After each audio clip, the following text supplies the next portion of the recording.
دنیا میں بھی قائم رہے جب تک ہم جئیں، اور میدان محشر میں بھی ہماری محبت قائم رہے۔ عزیزان ملت، آج جو خطاب ہم سماعت کریں گے وہ استاد گرامی، استاد العلماء حضرت علامہ مولانا مفتی کمال احمد صاحب اللہ علیمی دامت ظلہ العالی والنورانی حضرت کا آپ کو خطاب سماعت کرنا ہے۔ اور میں ایک بات بتاؤں آپ کو کہ جو ہم مجلسوں میں محفلوں میں آتے ہیں سننے کے لیے، علماء کے بیان سننے کے لیے، شعرا اور مدحان رسول سے نعت پاک سننے کے لیے، تو اس کا جب تک کچھ ہم فائدہ نہ حاصل کریں، اس بیان کو ہم جب تک اپنی زندگی میں داخل نہ کریں، نصیحتوں کو جب تک ہم اپنے زندگی میں پریکٹیکل کر کے نہ دکھائیں، تو ہمارا آپ کا آنا، یہ پنڈال لگانا، مائک والے کو بلانا سب رائے گا، کسی کام کا نہیں ہے۔ تو جو بیان ہو، جو لوگ یہاں سے خطاب کریں اس کو سنیں تو اس پر عمل کی کوشش کریں۔ بڑی خوشی کی بات ہے کہ یہاں پر ہر سیزن میں کسی بھی ولی کا عرس ہو یا ربیع الاول شریف آتا ہے، کوئی بھی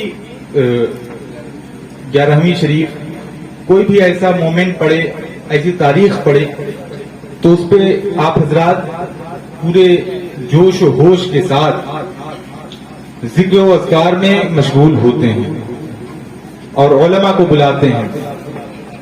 عزیزان ملت اسلامیہ، میں آج آپ کو ایک بات بتاؤں کہ جب ہم لوگ کسی شیخ سے، کسی مرشد سے بیعت ہوتے ہیں، کسی بھی سلسلے کے ہوں وہ بزرگ، تو ہم کیا کہتے ہیں کہ ہمارے مرشد تو وہ ہیں۔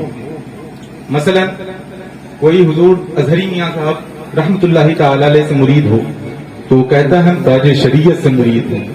کوئی شیخ الاسلام سے مرید ہو تو وہ کہتا ہے ہم شیخ الاسلام کے مرید ہیں۔